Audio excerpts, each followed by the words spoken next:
benarlah apa yang diucapkan, iaitu siapa-siapa yang tunjuk kat orang lain jalan kebaikan atau ibadat, ajak orang buat baik, ajak orang beribadat, ajar orang beribadat, apa saja kebaikan, maka hak ajak tu dapat pahala walaupun dia tak buat benda tu. Contoh, dia bercakap tentang puasa sunat, orang pakat puasa sunat, orang ikut seperti mana yang dia ajak, maka 1000 orang yang berpuasa tu dapat pahala ke orang yang mengajak tu, sebab dia yang tunjuk ke arah kebaikan.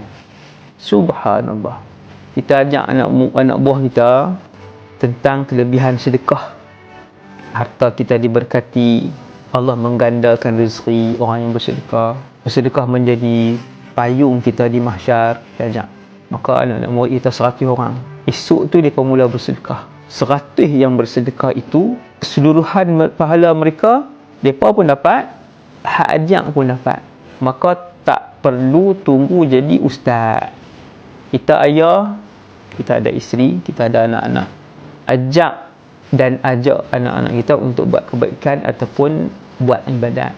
Kalau kita ibu, kita ajak anak-anak kita ke, ajak suami, jom puasa esok, kita puasa sunat.